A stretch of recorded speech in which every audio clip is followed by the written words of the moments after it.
Apa yang terlintas di pikiranmu ketika mendengar kata disabilitas? Perlu dipahami bahwa orang dengan disabilitas merupakan bagian dari keragaman manusia. Mereka bukan sekelompok orang yang pantas dilabeli cacat hanya karena keterbatasan fisiknya. Mereka juga bukan sekelompok orang yang pantas dilabeli autis hanya karena keterbelakangan mentalnya.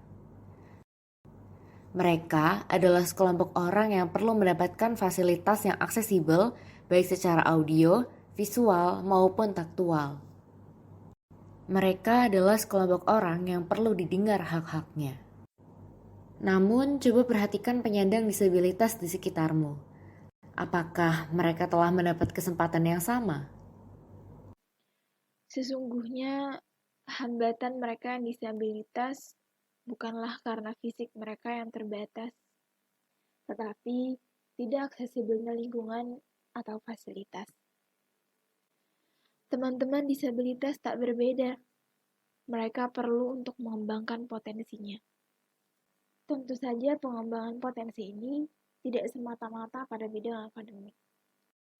Namun dapat berupa bidang lain seperti bidang seni dengan kemampuan melukis, menari, dan menjahit.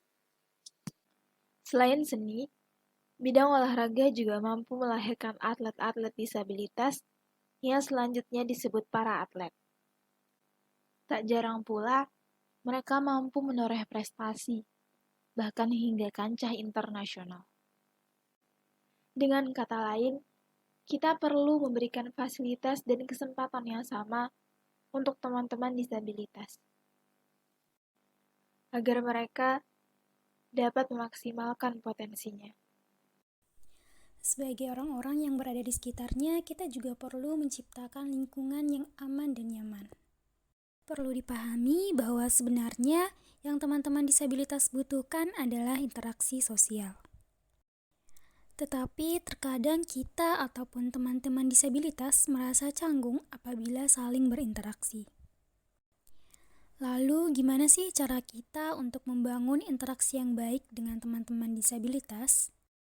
Seperti contohnya teman-teman disabilitas fisik, kita diusahakan untuk menghargai barang ataupun area pribadi mereka.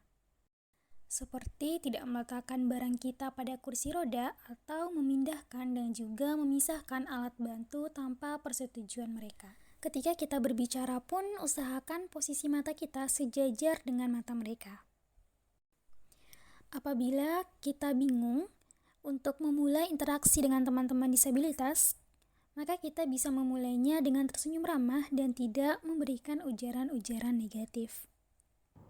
Kalian juga bisa memberikan bantuan nyata dengan mengikuti komunitas untuk disabilitas seperti Gapai Indonesia. Nah, Gapai Indonesia sendiri merupakan sebuah komunitas yang sudah aktif sejak tahun 2014.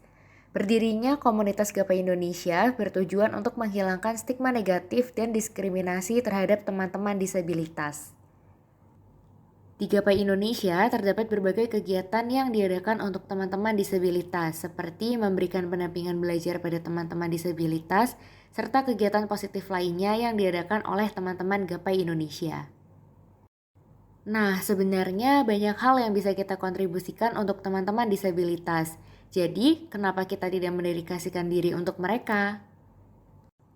Mari bersama-sama merangkul teman disabilitas untuk menjadikan dunia ini tempat yang setara untuk kita.